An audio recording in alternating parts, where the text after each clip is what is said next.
Hey everyone, welcome to Tool Time's Operation Market Garden evaluation of 30 Corps. My name is Rob, and for those of you who are new to the channel, welcome. This is only my second video on historical activities, and I want to give you just a little outline of kind of where I'd like to go with the channel. Starting off, in the near future, I'll be focusing on some of the topics related to Operation Market Garden.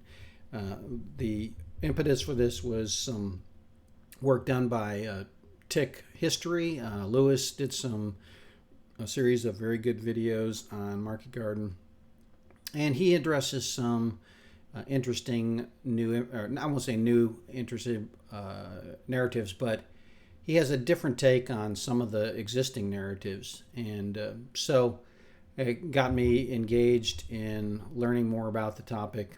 And I'm like a lot of people. I watched A Bridge Too Far when I was a kid. Some of you watched it when you were a little older, but I was around when it came out originally, and so I have certain impressions. And then I later read the book, and over time I've read other books regarding the topic, books and articles and military studies and things like that. So today I wanted to focus on the 30 Corps performance. One of the narratives I think that Tick rejects is that 30 Corps was slow, and to a large degree he and I agree. Where I think there is a dividing point at which I think that we start to see a transition of, culpability in terms of the performance of 30 Corps. And so we're going to talk about that today. Some of the other things in the channel, I brought up in my first video is I talked about some of the blame game, and especially when it's based, on nationalistic points of view. Oh, it's all the British fault, or oh, it's all the Americans' fault. I don't believe in that blame is a participation sport, that we all get the same trophy. There are some people who are more guilty than others at making bad decisions, good decisions, etc. But the idea that it's all one person's fault or all one country's fault is, in an operation of this scale, I don't think it holds much credibility, and I don't think it leads us in our modern age of working in coalition type operations. I don't think it leads us to good habits at how we collectively evaluate our activities. So with that said, I'm going to go ahead and close down my ugly mug to save a little bit of bandwidth here, and we're going to pick up here. We'll highlight the laser pointer here, and let's get on with it. Today we're going to be focusing mostly on 30 Corps performance. There will be a little bit of discussion about good plan, bad plan, and the myths throughout the course of this, but we're going to try and focus on 30 Corps. As I mentioned, the thing that sort of kicked this off, the most recent thread of conversation, came from Tick History. The review in particular was Arnhem by Anthony Beaver. I took a screenshot of this because this is sort of makes the case as it relates to 30 Corps. This is the point at which Tick really makes the case that 30 Corps was not slow, that this wasn't 30 Corps' fault, so to speak. Here, 30 Corps is arriving on the morning of the 19th. He's got 9:30 in the morning. Other reporting that I have shows arriving around the suburbs at around noon, but point is late morning, mid-morning, midday, 30 Corps is arriving. And I think it will be important as we go forward to distinguish 30 Corps' performance before Nijmegen, at Nijmegen, and then after Nijmegen. And that's where we'll start to see perhaps some differences of opinion. Before we get started, for those of you, pretty much all of you have probably seen A Bridge Too Far, right? If you're at this channel, you've probably seen this movie. But I do think it's a little important to understand what was the expectation of 30 Corps and whether or not, in the revisionist history that comes afterwards from the various players, whether they were even in agreement to start with. So remember, we're going to have finger pointing that occurs between the Airborne and the ground guys and vice versa, between the Americans and the Brits, and etc. And so let's see if they were even on the same sheet, or at least according to the movie. Let's see if they were even on the same sheet of music. Well, Monty shows me that 30 Corps will do the 63 miles in 2 days.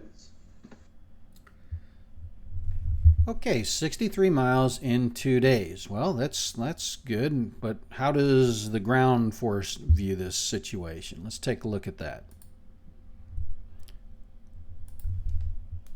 64 miles behind enemy line. Speed is the vital factor.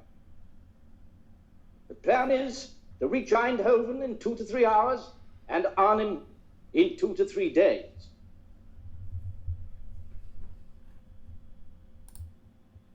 All right, it's always good to start off the operation where everyone's more or less in agreement.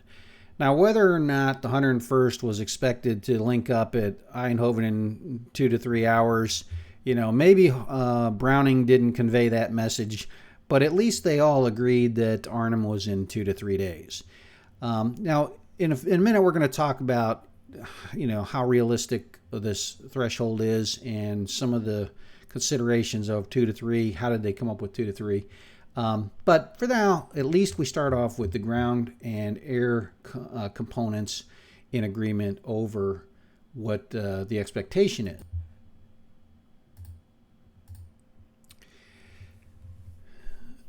Now, as we go, some of the things that I'm going to talk about are some of these narratives. And regardless of whether you're the ground guys or the airborne guys, whether you're American or Brit, there are certain narratives and certain myths that have grown up that sort of, the context of them, what's the phrase? Words matter, right? And we're going to talk about days versus hours, and we're going to talk about, before, at, and after Nijmegen and things of that nature. But I threw up 2 quotes here. One is from probably a PhD. I don't know what his credentials are, but Charles McDonald has a book called Mighty Endeavor, and this is detailing basically from from Normandy all the way to the end of the war. It's the entire American operation, and of course it's American point of view. And he talks about the effects of Operation Market Garden. And I just picked out a couple of, remember, he didn't have a lot of space to put a lot of work into this because it's an all-encompassing book. It's a broad brush book. But he does talk about Market Garden, and he talks about only on the 4th day, 4th day. We're going to talk about days and hours a little bit later, but,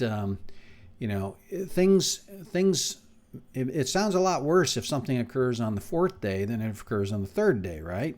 So when it comes to airborne operations, okay, here we're going to talk about, sort of starting to do a little bit of the blame game. And in this, he's actually fairly even-handed. He actually is more detailed in his criticism of the Americans, but he does talk about 30 Corps when he talks about how the operation might have succeeded if the ground attacked with greater elan south of Eindhoven and north of the wall. And like I said, he goes on to criticize the 82nd, so he's fairly balanced in that regard. But there are criticisms about the performance of 30 Corps prior to Eindhoven and north of the Nijmegen Bridge that we're going to examine those in more detail and see if they have merit. Now, down here, I've got a guy that I've had some conversations with, Big Woody. He and I don't agree on everything. He tends to be more of the Monty gets it all kind of approach to things. And there's another guy, guy by the name of Burns, who is equally worse. Heck, he's basically a troll. That's British were innocent of any mistakes, and the Americans were guilty of everything.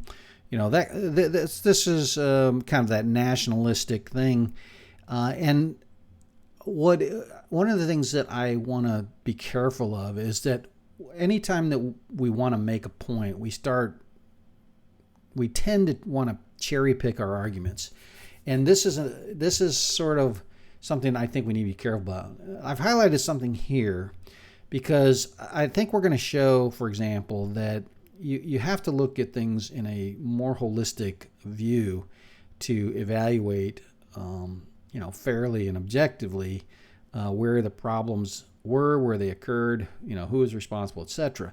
The column made the whole 7 miles the first day, 11 hours behind schedule, and those numbers escalated as the snail's pace moved forward. Okay, we're going to talk about that. Did they really escalate or not? So whether it's kind of this broad brush, not very scientific terminology, or whether it's specific, taking one set of information and not necessarily having it in a complete context, that's kind of what we're going to look to do. We're going to look to evaluate 30 Corps, find some type of way to do it in an objective manner, rather than, well, they should have been here by a certain time, blah, blah, blah. We're going to affect how words like hours and days go into forming various legends. We're going to talk about the context before, at, and after Nijmegen. And one of the things I'm going to try and do is avoid the nationalistic blame game. Now, before we go any further, we got to understand how terminology increases the drama, okay? Let's take a look at the 17th, the Sunday of the 17th, and which is day 1, through the day 5 of the operation on the 21st. Okay, and if you look at that, okay, these, I've got it set up with daylight hours and night hours, and the gray represents the sort of the twilight. It's still usable daylight hours for operations, but generally speaking, not full on sunrise, sunset. Okay, so let's take a look at how the operation was, laid out. Basically, from the 30 Corps perspective, they kick off on around 1500 on the first day. And so if we take a look at their theoretical 2 to 3 days, right, let's say that 72 hours represents 3 days. That means that somewhere on day 4, they're arriving and they're on schedule, but they got 3 days to get to us, right? 2 to 3 days, but they're arriving on day 4. So without casting any shade on the Airborne kind of gets a hero syndrome right off the bat. If he arrives exactly on schedule, 72 hours to the minute, the Airborne can go back and have a beer and say, yeah, they told us 2 to 3 days and we held for 4, right? So there's a little bit of, the timing matters, and the use of language matters in assessing 30 Corps' performance. Now, I don't think there's any way in hell that you could realistically expect to move 20,000 men across, I think it's 6 or 8 water obstacles over the course of, down a single road where there's enemy there, and they've had 7 days, minimum of 7 days to prepare, right? Remember, if you picked up only in the movie, they're talking on the Sunday before they go, and the lines are static at that point. By that point, 30 Corps had already been static for a short period of time, resupplying, and so the defenders, regardless of their condition, had at least 7 full days to consolidate their positions, to reform their organizations, resupply, rest, etc. Okay, so this wasn't like an army that was, quote, on the run. They had a week to 10 days of preparation before this thing kicks off. Okay, so one of the sort of standards that I try to apply to individuals is put yourself in their shoes and with the information available to them. And if I'm Roy Urquhart and I'm being thrown 60 miles deep behind 3 major waterways, including the Rhine, which is a really big waterway, and I'm going to be thrown on the far side of that, and they tell me they're going to relieve me in 2 to 3 days. Well, first of all, I don't believe that anything in the Army happens in 2 days of that scale. If the armies were on a roll and if the enemy was running, yeah, maybe. But we're talking about starting from a standstill. I don't accept that any commander of any substance would genuinely expect to be relieved in less than 48 hours. If they are, I think they're a fool. But that's could be considered revisionism. But the 96 hours I throw up here for a reason. If my life is on the line, I'm Roy now. If my life is on the line and they say they're going to relieve me in 72 hours, I'm kind of thinking I want to be able to go a little longer than that, just in case something goes wrong, right? In case one of those bridges gets blown up or something.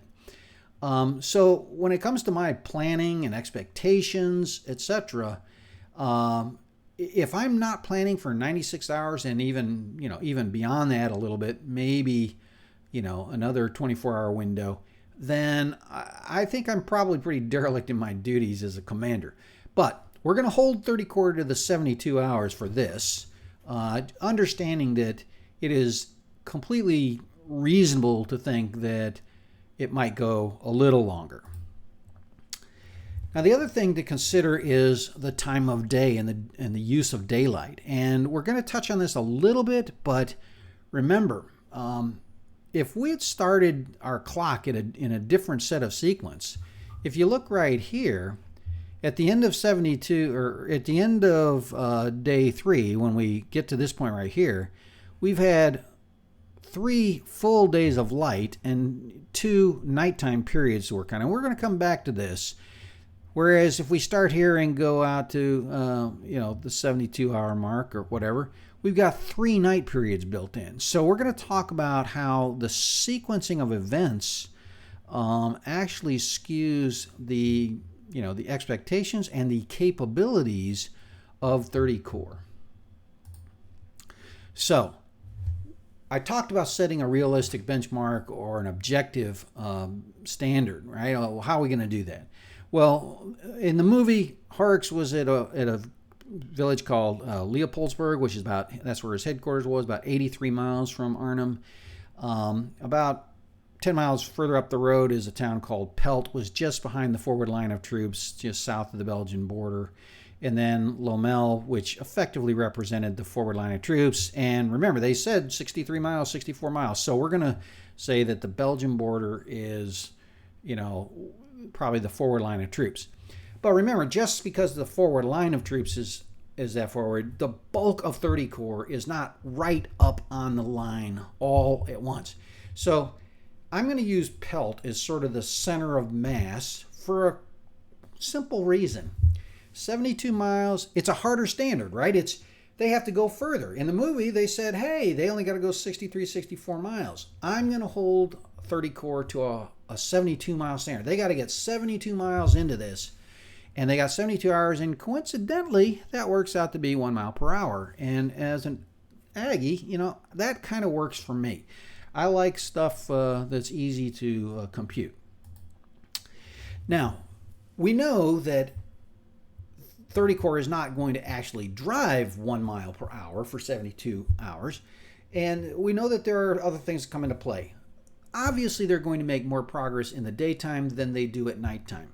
This is not modern. This was not a modern army with night vision goggles and all that kind of stuff back then, right?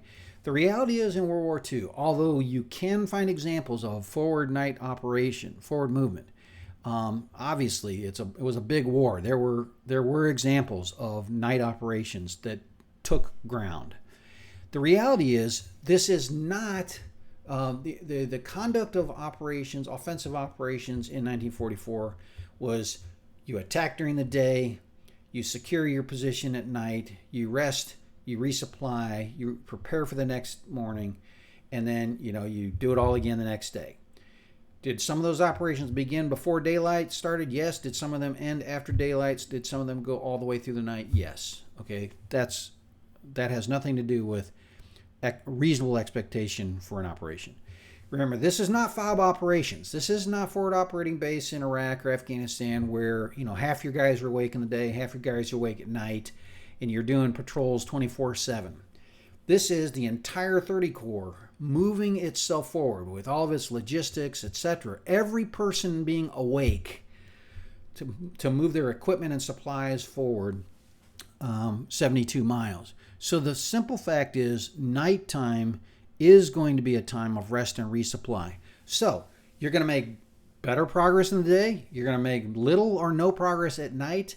And that means that, in reality, your daytime rate is going to have to be, 1 or 1.5 to 2 miles per hour, because your nighttime rate is going to be pretty darn slow, if any at all. Okay.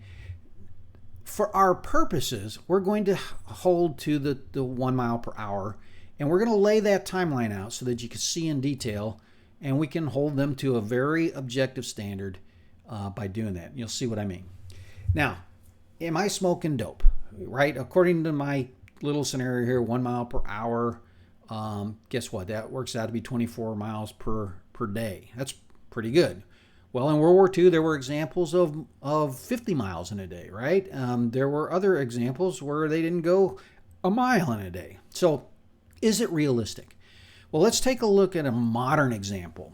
The invasion of Iraq in 2003 was an armored column that penetrates, supported by mechanized infantry that penetrates the, perimeter defenses, proceeds along a long salient that has threats on its flanks, that has air superiority, and that's driving for, in that case, Baghdad. This is modern army, GPS equipped, night vision, assisted, whether it's goggles or thermal, with everything is mechanized, doing this deep penetration. Using their rate of advance of approximately 19 miles per day, it says 19 miles per hour. It should be 19 miles per day. Let's take that's a little more conservative than my 24 hours and 24 miles in 24 hours, right? But if we use their estimate, 64 miles at 19 miles per day, it comes out to be about 3.4 days. Wow. So that means that somewhere around the 72 mark, but before you get to the 96-hour mark, you're getting to Arnhem. Okay, so I think that the 1 mile per hour standard is a reasonable standard. So let's take a look here at how that unfolds on the map. If the Airborne drops in, in the early afternoon, noon to 3 o'clock kind of time frame, I don't want to get hung up on the exact moments of everything. The Airborne drops occurred over multiple hours, and so, point is, around 1500, you see that they start their launch. Now, if we put our objective 72 hours later, you can see where that looks like, and now we're going to take a look at the timeline. Okay.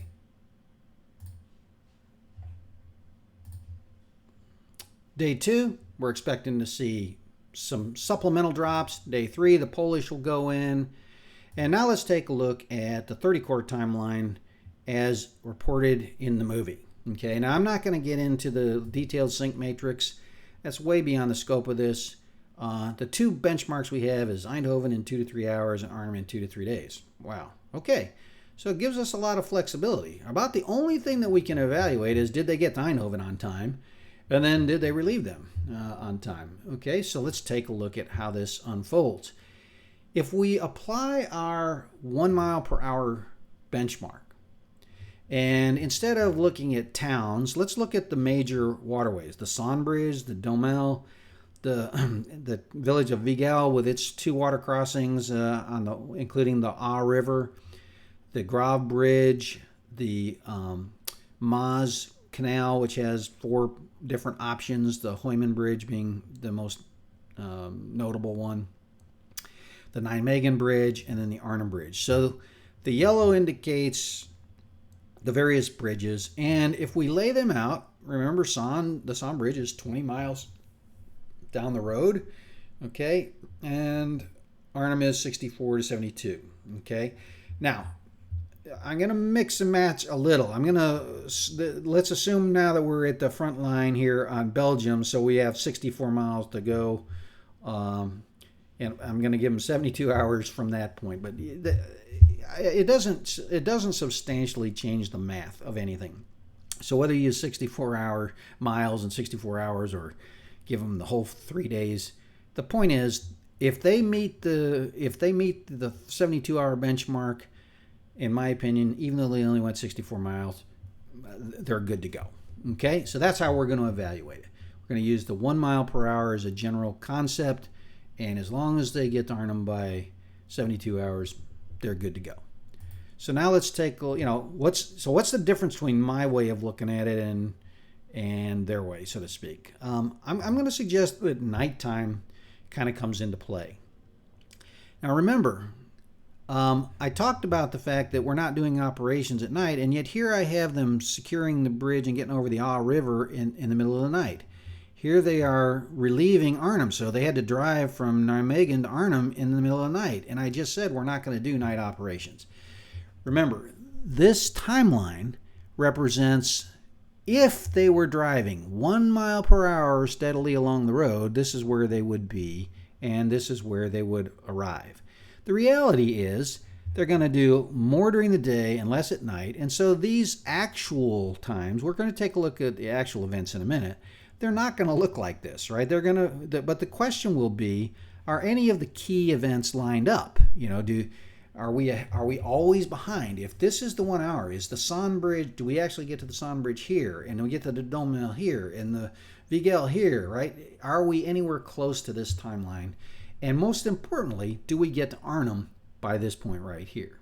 Okay, so let's take a look. So this is 64 miles into the 72-hour window that I have. So as long as I get here by this point, I'm good to go.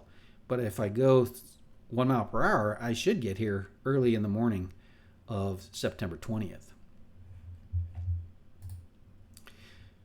Okay, now I want to take a quick deviation to the good plan, bad execution, bad plan, badly executed, whatever narrative. I think that this is hogwash. There is no good plan here. The concept is good, and we'll talk about that in more detail in another video. And I did talk about it in my first video. Conceptually, strategically, what they were trying to accomplish, that was good. It makes sense to try and penetrate and then either go to the Zuiderzee and cut off the Scheldt estuary, or turn to the Ruhr and get at the industrial capacity. Okay, but that doesn't mean that this is a good plan. This was a bad plan, but bad plans boldly executed sometimes are better than no plan at all. Okay, so let's take a look real quick. One of the elements of why this thing is not a good plan, if for the simple sake of discussion, we make one change. That is that 30 Corps is going to launch at first light on the 17th. Well, I can hear it already in the commentary. Well, but if we'd done that, would have tipped it off. It's like Allied armies had been moving from Normandy all across France, and it never triggered an airborne operation. The main airborne operations occurred at Sicily, going into Italy, and then again at D-Day, and there hadn't been a major airborne drop. So the fact that 30 Corps starts to move toward Eindhoven and basically break through that crust of defense that had had 7 to 10 days to formulate, and whether it took 2 hours or 4 hours to get through it, if they start in the morning of the 17th, there's a pretty darn good chance that 12 hours later, 12 miles down the road, they would have been to Eindhoven. And realistically, they probably would have been to Eindhoven a little sooner in the day, meaning that it might have been possible for them to get 19 miles down the road here to the Son Bridge. They might have arrived at the Son Bridge on day one. We don't know. But the point is, even using our slow molasses 1 mile per hour, you can see that they come off of they come off the Son Bridge on the morning of day 2 and proceed down the road, etc. And they get to Arnhem on the close here, 64 hours later. They get to Arnhem as sun sets on the 19th, day 3. Okay, now remember, this is, if we take a look at this, this is very important, right? This has 2 night periods, and 3 day periods. So we have basically 14 usable hours of daylight at that time of the year times 3 compared to 10 hours and 10 hours of night. So 20 hours, right? It's just, there's substantially more daylight. 30 Corps has a much better chance of achieving its objective, and even if it were to fail to get to Arnhem here by nightfall of day 3, it would have been, if it was going at a fairly steady clip, it would have arrived sometime in the night, or it would have been ready to make the link up early on day 4, right around the 72-hour mark. Okay, so even if it didn't get all the way to Arnhem on the 64-mile, 1 hour per mile, it still had enough time left over to link up early that next morning and still meet its 72-hour deadline. So the use of daylight in this operation was terrible. And this is going to have consequences to the operation. Remember, if they start here and they relieve down over here around the 72-hour mark, they have 1, 2, 3 nighttime activities to endure. That's 30 hours where you're not making a lot of progress. So this is a bad plan, badly executed. And it still almost succeeded. So let's move on now and talk about 30 Corps, and let's look at its actual performance and see how they did. And let's evaluate some of these myths. So here at the bottom, now I've got the benchmark here at the top. This is 1 mile per hour, regardless of night or day, starting at 3 o'clock in the afternoon. So they drove all night, 1 mile per hour, and they arrived at the Sand Bridge around lunchtime. They get to Vigel around sunset, and they get to Arnhem on the early morning hours of September 20th, day 4. Okay? So, hours versus days, increasing the drama. So let's imagine, for the sake of discussion, that they arrive in the early hours of September 20th. They arrive 72 hours, actually, they arrive 64 hours after after arrival, or after kickoff. Okay? Less than 3 full days. And yet, when the Airborne guys go into the bar and are drinking and telling stories, yeah, they told us 2 to 3 days and we had to hold for 4 days. Okay? So, almost by default, because of this late start time, 30 Corps is basically handicapped in its historical perception by a full day. It's 24 hours behind the minute it kicks off. Everyone's saying, oh, it's day 1. No. It's 3/4 of the way through day 1. They have almost nothing to work with here. Okay, so days versus hours is going to change the perception of progress dramatically in the historical narrative. Now let's take a look at how things actually went. Down here at the bottom, I put in 0 because just as sort of a reference. Remember, they were supposed to get to Eindhoven on the first day. Okay, they didn't. I just threw it in here to give a kind of a visualization of when they were supposed to get there. So, when did they get to Eindhoven? Reports are that they got to Eindhoven on around noon, according to Ryan's timeline. Go to page 360 of his book, and you'll see that the link up occurs around noon. Okay, so right off the bat, and this kind of goes to the point that folks like Big Woody and others make, that and not just him. I mean, everyone agrees, right? McDonald said this. Every book agrees. 30 Corps is behind. They are behind by 11 hours or whatever it is, okay? I would argue that they're behind by a lot more than 11 hours. This is, 1, 2, 3, 4, 10 hours of night and then what? Almost 12 hours a day. They're 20-some hours behind by the time they get to Eindhoven. They're supposed to be 2 to 3 hours, and it's almost 24 hours later that they arrive there. So it's about 21 hours later that they arrive, and they were supposed to arrive 2 to 3 hours. So what is that? 19 hours behind? Okay, not 11 hours behind. So 30 Corps is off to a bad start, in part because of what occurs here before Eindhoven. This is where that crust had formed, right? The Germans had 10 days, 7 to 10 days to prepare. An army on the run cannot defend. An army that's had 7 to 10 days, even a battered army that's had 7 to 10 days to prepare, at least has the perspective of holding you off, especially an army that's equipped with 88 millimeter anti-tank guns, Panthers, Mark IVs, and the occasional Tiger tanks. It doesn't take many of those kinds of weapon systems to block off an offensive or to blunt it and slow it. Now, obviously, superior air power is going to overpower that, but to think that you're just going to breeze through is ridiculous. So here we are, Eindhoven, and we're late. And, of course, we reach the Son Bridge is somewhere in the evening. It's just before dark. I think it's about 7 p.m., and dark is somewhere around 7:30ish at that time, so you're coming up on the twilight hours. And of course the bridge is blown. Okay, so now they spend the whole night repairing this bridge, right? And then they depart here off of the Son Bridge at first light on the 19th. Okay, so the departure from the Son occurs about 6:45 according to Ryan's timeline on page 410. You can see that. And what you see is from 6:45 until about 8:30 in the morning, they advanced the next 20-some miles or so up to the Grave Bridge and secure it.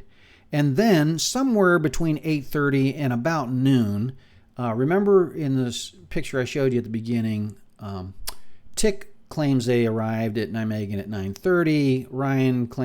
Cornelius Ryan claims that they arrived around noon. I think that's, in the noise, to be honest. The point is they went from the Son Bridge to the suburbs by about lunchtime. Okay. Now let's take a look at performance. If we had made our judgment about 30 Corps anywhere up until 6:45 in the morning, everything is behind, right? The arrival at Eindhoven was behind. The arrival at the Son Bridge was behind. We haven't crossed the Domel yet. We haven't crossed the Vigel and the Aa River yet. We are behind. Okay? Now, from 6:45 until 08:30, we go from being, hours behind, okay, to hours ahead. Notice that if we're doing 1 mile an hour, the Grave Bridge, we should have arrived right here at about lunchtime on the 19th. Well, we arrived before lunchtime on the 19th. In fact, we arrived in time to get to Nijmegen by lunchtime. We got to Nijmegen before we should have even gotten to the Grave Bridge using our 1 mile per hour benchmark. Here's the bridge. We're not supposed to secure that bridge because remember, it's not about 9 miles or so. I don't remember the exact distance, but it's I think 8 or 9 miles, it does depend on which route you take between the Grave Bridge and the Nijmegen. If you go over to the Heumen Bridge, it's longer. If you go straight up the corridor, it's a little shorter. Okay, so the point is, here we arrive at the Grave Bridge. Around dark is when we should have secured our Nijmegen Bridge. Here we are at Nijmegen suburbs by noon. We have all the rest of the day to get through the suburbs and get to the bridge, and we'll still be on time. Even though we had this horrible start here, we are now ahead of schedule. And so this is where taking a single data point is not necessarily, in my view, helpful. Now let's take a quick look at when 30 Corps gets eyes on the bridge, if you will. They end the day. And the reason I have this in white as opposed to yellow is because they don't have the bridge secured yet. So to distinguish it, they are looking at the Nijmegen Bridge. They're about 400 meters from the river, and they can see the bridges, according to Ryan's timeline, page 431. Okay, so here we are. they arrived, and they knew before they got there that the bridge was out. So 30 Corps has the awareness that something's going to have to be done. We're going to have to do something to get across. And somewhere between the link up here and this, the evening of the 19th, Gavin is actually able to convince Browning that they need to do this amphibious assault. He brings it up early on. They poo-poo it, and then he brings it up again, and more or less, it's in the afternoon, evening time frame that the decision is made to bring up the boats and do an amphibious assault. So here we are sitting in a situation where, if we could get this amphibious operation out of the way over the darkness, just because I've talked about how we don't make a lot of forward progress at night, right? But remember, that doesn't mean we can't do anything at night. And that would be the perfect time to do an amphibious operation when the bad guys can't see you. So you throw in nighttime and a little bit of smoke, and your chances of getting those guys across is way up.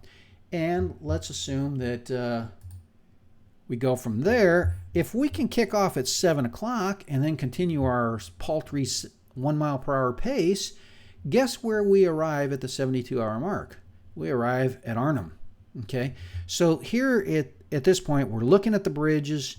We know we got to do this assault. If it's possible to get ourselves across the bridge in the evening or early daylight hours, we can continue at our little leisurely pace, and we can still arrive in 72 hours.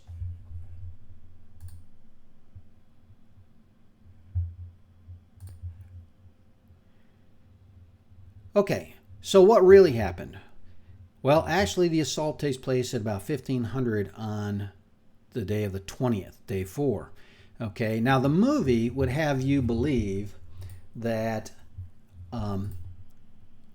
it was scheduled for the night and that it just gets pushed back and pushed back and pushed back, and it's really dramatic, with Robert Redford giving his speech to his guys, right?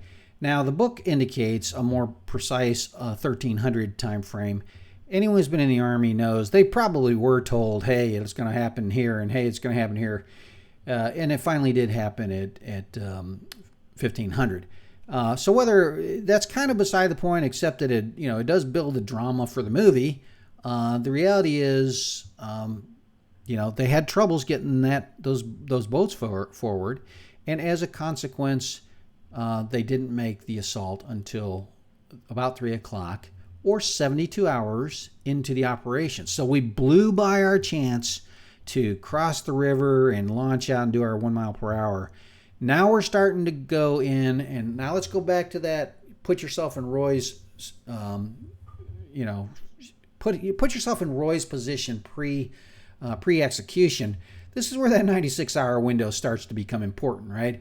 If you planned everything around you better be relieved at 72 hours, or else you're just going to evaporate. That probably not a good philosophy. So my personal view is, I don't think that any relief in this window right here is actually dramatically a bad thing on 30 Corps' point. But for the first time, we are now clearly behind where it counts, right? Now we're beyond the complete deadline, the ultimate deadline. And so every hour that we spend here is bad. Okay? So let's take a look what happens. Well, later that night, about 10 o'clock, the bridgehead is overrun. Okay, and resistance ends. So here we are. We got across, and they were still on the bridge, and we still had some daylight. Not a lot, but some daylight. And maybe this is one of those times where we could have, should have, would have risked it. We'll come back to that in a minute. Okay. But the simple fact is, because we did not reach them in 72 hours, they only lasted about 10 more hours beyond that point. Now, I don't know. I found this picture on the internet. It's probably out of some video game, and it's not really intended to be any kind of specifically accurate map. Take a look here. It's September 17th. Well, September 17th is the kickoff day. This would have been September 19th. So the date's wrong. The distance to the Grave Bridge is wrong. It's more like 9 miles or 8 to 9 miles away, etc. So it's not a perfectly good, technically correct map, but it does give you a general orientation, because I do want to spend just a moment or two on the two bridges, because there's a lot of confusion. People talk about, they seized the bridge, and they talk about the road bridge, and everything's focused on the road bridge. And the movie focuses on the road bridge. Everything focuses on the road bridge. But in fact, things don't happen the way most of us think. And when you read, even scholars don't do a particularly good job of articulating this in some cases. Right here you can see Irish Guards are up on this high ridge here. The Grenadier Guards are fighting it out here in the city with the Panzers. And you got the Airborne guys getting ready to go across. Okay, so here's Robert Redford, Major Julian Cook, getting ready to do his thing. Okay, so they cross over at 1500. Well, the artillery barrage begins, and they cross shortly thereafter. And basically, they're across the water by 4. They seize the bridge by 5. This one is down by 6 o'clock ish, and they link up in the town of Lent, somewhere up in here. At around 7 or 7:30 or so. Okay, so the point of this graphic is to illustrate a couple of important things. There's a distinction that is often led, and I bring this up not because it makes or breaks any of the discussion that I'm talking about, but it took me a long time of reading multiple sources and research to actually understand what happened. Because if there's one thing that the movie does, they kind of amalgamate things to make it simple for the viewer, and it sort of muddies it up. And even a couple of Lewis's videos, he kind of glosses over the securing of the bridges. Okay, so what happened is the Airborne guys come across. Once they get over the shock of surviving this thing, they move up and they start securing the north end of the railroads. And those are the tanks of Sergeant Robinson. Sergeant Robinson is part of the Grenadier Guards, and I believe this is the road right here.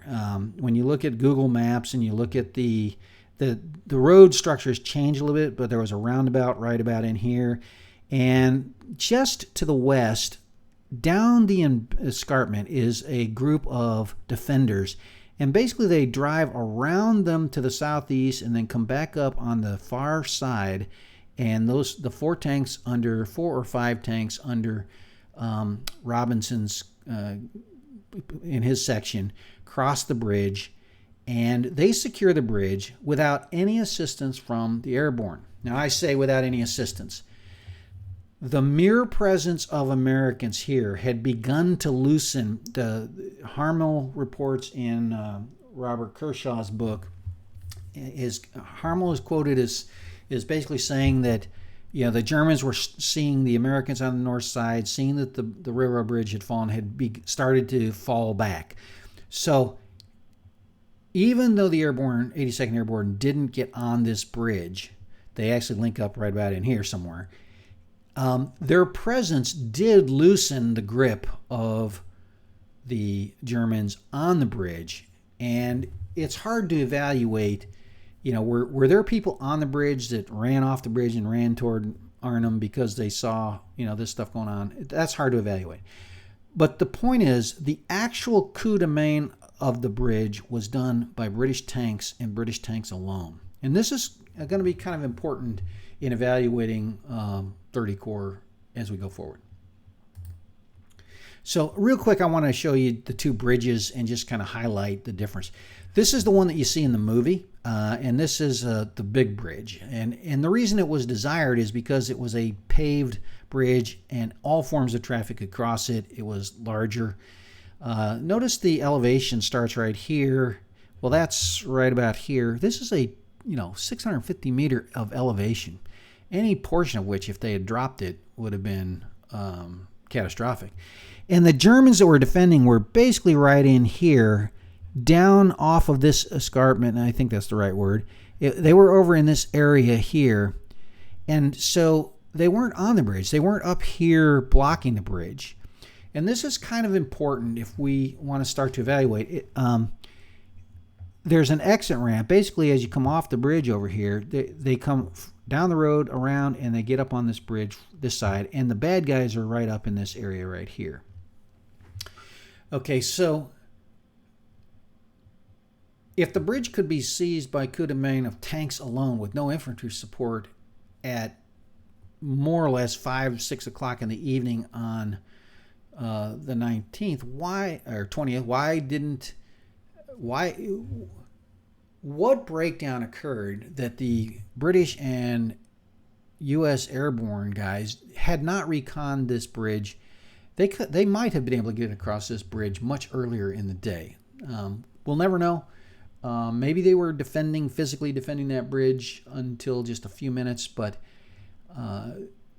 Robinson basically triggers his attack. His commander launches him on what he considered a suicide run when they saw the railroad bridge get taken. And there's some suggestion they confused the two bridges, and they thought that now that there were Americans on the road bridge, so he sent them off to go, and they drove across the bridge unattended. Now the one that actually was the Airborne assisted in is here. You can see it, and this is later when they collapsed a piece of it, but it's still a pretty substantial bridge, a 500-meter bridge of elevated suspension. And this is the southern end, I believe, and this is the end that the Airborne comes in. Okay, so the amphibious assault was scheduled for 1, but it didn't really happen, and so we get across the bridge, and here we are, and we're at the late in the afternoon. Now, the reality is you were actually further along, and it was getting darker. And again, the movie does not portray this. The movie portrays, and a lot of the narratives that come from this portray that the British come across, and they're sitting there and they're brewing up tea, okay, which they were, okay. But let's take a look at a little bit more about how this thing works.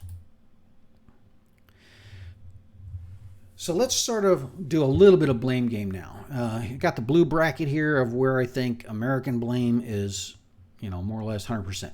The failure to have the bridges secured when 30 Corps arrives means that instead of just rolling across the bridge, we get bogged down into the Nijmegen operation, and it goes on and on and on, right? So the deprioritization of the bridges on day 1 is General Gavin. And that decision is enforced or endorsed by and approved by Browning. So it's an American decision, and it's an American failure to complete a critical, probably the critical task in favor of something that I don't think is quite as legitimate. I talked about in my previous video. The Groesbeek Heights thing is, I think it's a little bit of a red herring. I'm probably going to do a video dedicated on that to discuss that. But bottom line is, the Americans did not get the bridge. And remember, this is all about bridges. Okay? So you got to say, at this point, the blame is clearly on the American shoulders in terms of progressing 30 Corps along smoothly and nicely to Nijmegen, or to Arnhem. If he had arrived and the bridges were intact, and this was now the yellow N, right, was right here, this star might have been the Arnhem star, right? We might have made Arnhem that day, and we would have been there, 40, 50 some hours into the operation, we would have been sitting at the bridge on Arnhem. But we didn't. Well, then enters the sort of the mixed bag of, this is where, participation trophies, everyone gets some of the blame. For quite some time, they knew that the bridge was not in our hands, right? And as early as the afternoon, evening of the 19th, the need to get the boats up, or the perception of the need to get boats up. Remember, it turns out we don't need boats. Robinson gets across without any help. So it turns out the amphibious operation, upon reflection, upon hindsight, turns out maybe it wasn't necessary after all. But from their perspective at the time, they viewed it necessary to do this amphibious assault. And they knew about the need for boats in here, and it just took longer and longer and longer and longer and longer and longer and longer until they finally get them and execute the maneuver. So there's quite a bit of culpability here. Anytime along the line, either the Americans could have reconned the bridges and found that they were accessible and gotten the British across. Anytime the British could have reconned the bridges and found them accessible and gotten tanks across. They could have foregone the amphibious assault and taken their chances and just done a main assault. There's any number of things that could have happened. There is a failure to resupply properly, and etc. and so forth. So this is what I'd call the shared blame region. And then there's the post-blame. 30 Corps can't exploit the seizure because it fails to prepare during this 20-hour window right here, okay? And it's actually, I think it might be a little more than 20 hours. This is almost inexcusable, okay? You're sitting here, you're looking at the bridges, and right in here, you've sort of come up with a plan. You know that you need to be getting exploitation force, and you're running out of time, right? Here's your deadline. So you need to be getting exploitation forces ready. Okay, we're going to talk a little bit about that in a minute. So let's do our interim assessment here. We're, 58 minutes in. Okay, so 30 Corps was slow off the line. That's fine and all dandy, but they're slow to get to but they arrive at Nijmegen. They're slow off the line and they're slow to get to Eindhoven, but they arrive at Nijmegen about 45 hours into it. They are not behind. Okay, the failure to connect the bridge or get the bridges is indeed the one decision that by itself could have altered the outcome. If they had secured those bridges and at midday 30 Corps just rolls across them, almost certainly Arnhem would have been relieved. The overlap period of roughly 28 hours is where they utterly fail, in my opinion. Whether Gavin made a mistake or not, there was a lot of time right here that could have been used to better use. And then now we got to talk about beyond Nijmegen. Okay, the Irish Guards, Grenadier Guards, they didn't properly scout these bridges. These bridges could have been taken by coup de main. And in fairness, the 82nd Airborne infantry guys didn't scout it or didn't convey it or whatever. But bottom line is the Grenadiers seized the Nijmegen Road Bridge without assistance. Probably the big thing that comes into play is that the British failed to kind of accept the risks of blitzkrieg. It is not the job of 30 Corps armor to sit there and duke it out in Nijmegen with some infantry guys.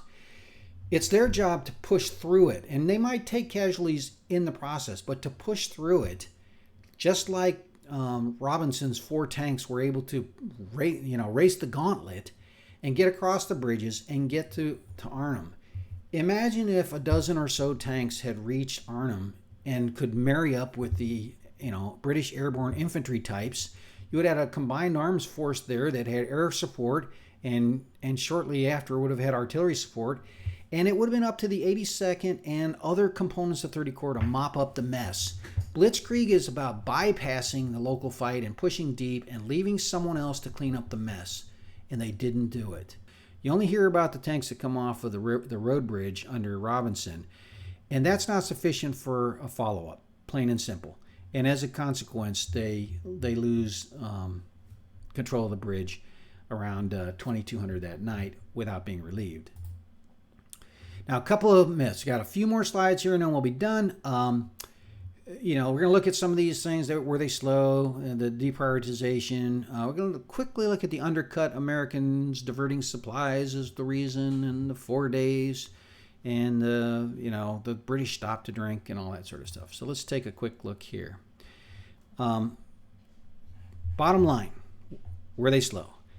They were slow out of the gate, but by noon on the 19th, they were ahead of the power curve. And at that point, as we've already discussed at length, they woulda, coulda, shoulda made it to Arnhem.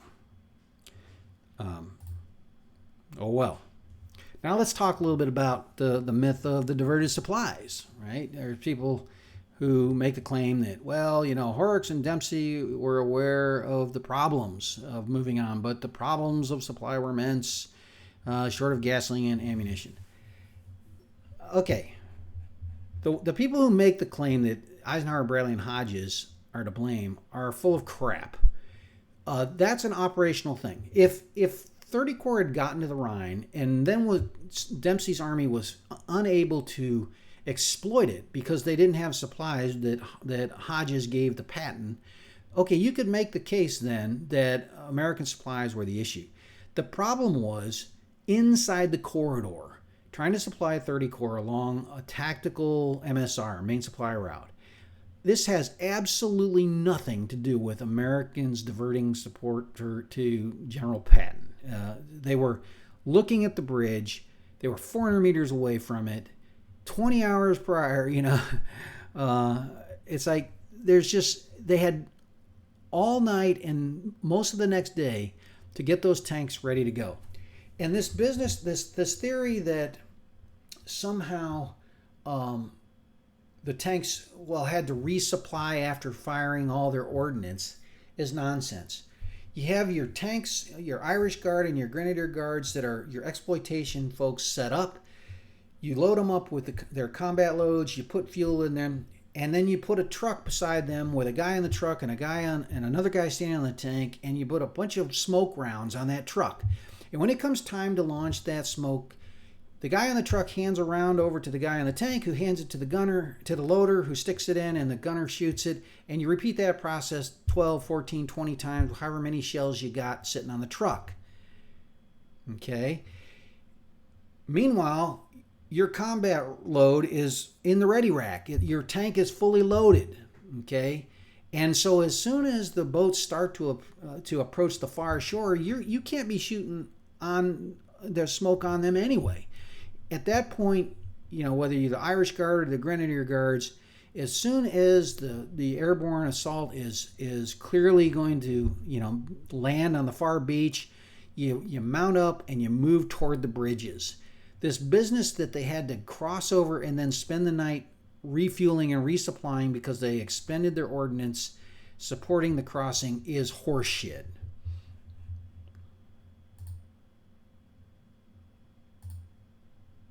I'm sorry, Johnny. Getting stuck on that bloody bridge 4 days on your own. Okay, we've talked about days versus hours. Remember, he doesn't. It's day 4, but it's about 72 hours into the operation. They make the amphibious assault 72 hours into the operation, and then about 7 hours later, starting into the 4th day, is when they're overrun. Okay, but the reality is 30 Corps was well within striking range at the 72-hour mark. And so, the the 4 days versus 72 hours thing, it leads to a great storytelling, but the reality is 30 Corps was within striking distance in 3 days, and then they sat there and did not advance. Real quick, this whole idea of 30 Corps stopped to drink tea, just a quick summary of tank history in the war. Early in the war, you see the tanks that were in use, Crusaders, Grants, that sort of thing, Mark IIIs, Mark IVs. Then in the Desert War, you start to see the appearance of the Matildas and the Shermans, and of course the Russians on the Russian front. You start to see the Panthers and the Tigers appear.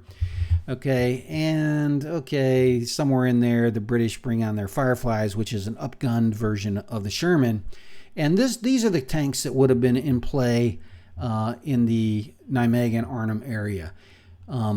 Panthers were probably the main threat. The Mark IV was still a good tank, but Panther was a good tank, excellent tank, and had about a 4-to-1 kill ratio on a Sherman. Now the Fireflies had a little bit better chance of survival. But from the point of 30 Corps, they didn't even know it was possible, I guess, that there might have been some Tigers pushed up, but we're pretty sure it was Panthers were available. Okay, so now take a look at, put yourself in Sergeant Robinson's shoes with his 4 Shermans, and let's be honest, he had Fireflies, so they were upgunned a little bit to I think a 75 millimeter. Okay, and so there's a probably more like a 3-to-1 chance, and that's based on his historical. The tankers knew what the odds were. They knew that it was hard for Shermans to beat Panthers. They knew it took 3, 4, 5 tanks to beat a Panther or a Tiger. Okay, now the Fireflies had a much better chance, but let's face it. Let's assume he's got his 4 Fireflies and he can move up the road and leave the bridge undefended, right? With some airborne guys behind him, but basically, his 4 guys are going to embrace blitzkrieg and they're going to race ahead, and they're fighting in a abreast formation. Well, the defender's got the advantage. He's camouflaged, he's got observers, he knows they're coming, and he gets off the first shot. Okay, let's say that Robinson's guys are quick, they see the flash, they engage him, and maybe the Panther gets off a second shot, but the reality is 4 tanks against 1, they've got a pretty good chance. Okay, now let's take that same scenario and put them on that road where they can't really get off on the flanks, and you put that one single tank down in a defensive position, and what happens? This is what happens.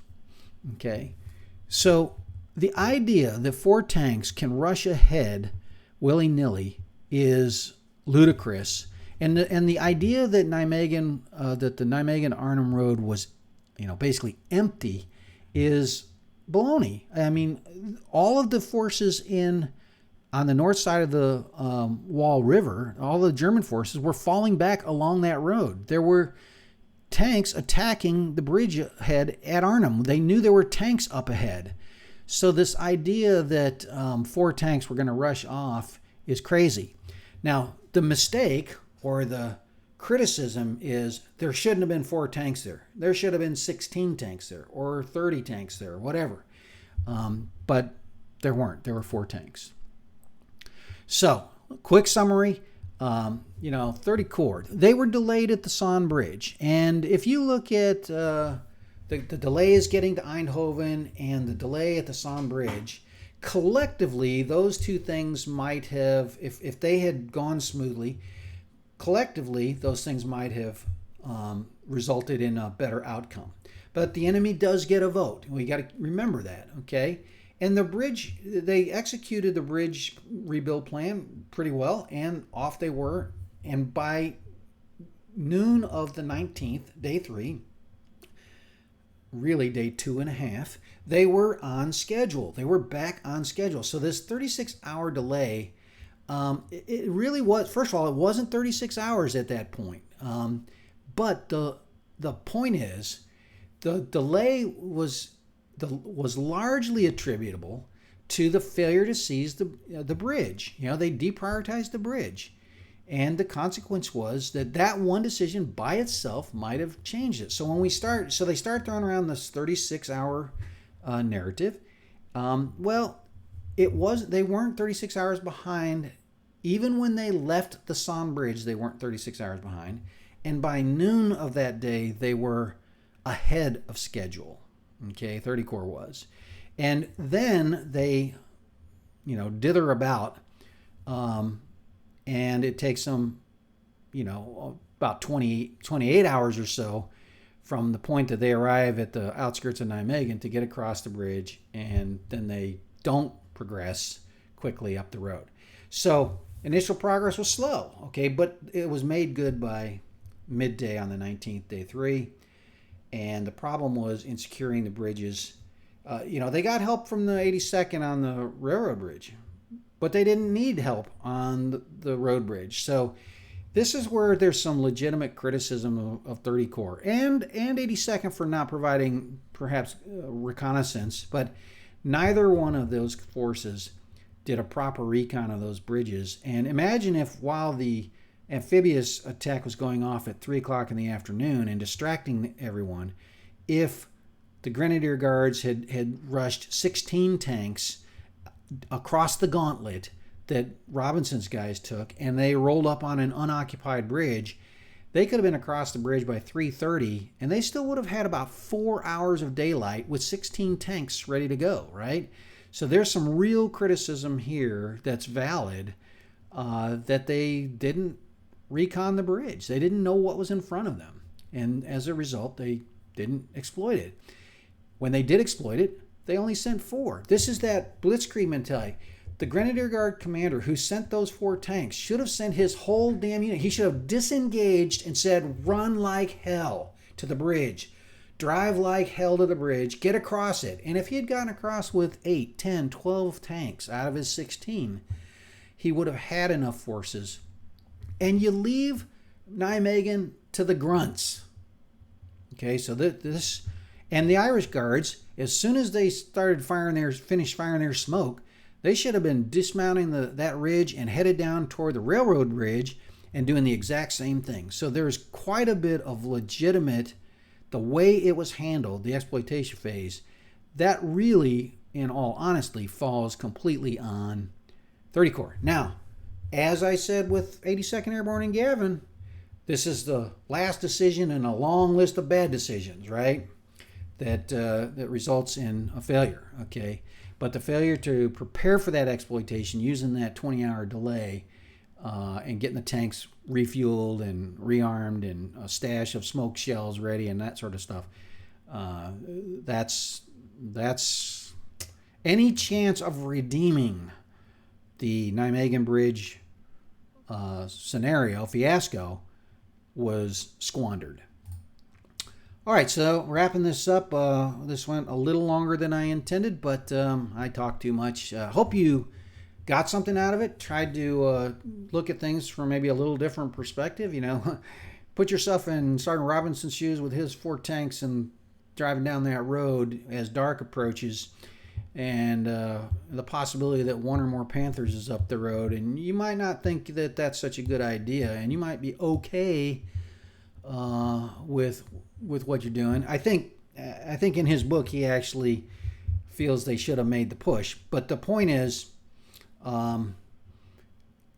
it's realistic to think that there might be at least 1 tank up the road, and 4 tanks was not an adequate exploitation force. And so, hopefully we can sort of see that from the perspective of what his chances of success were, and maybe some of the other points of view. I don't know. I've not seen anyone cover the amphibious assault, the railroad bridge, etc. And I hope you found that useful. And I would say like and subscribe, but this really is not going to be my long-term channel. Eventually, I'll probably set up a military history channel. I'm starting to get kind of interested in doing this sort of stuff, and I'll invite you over at that time. So thank you all, and with that, have a nice evening.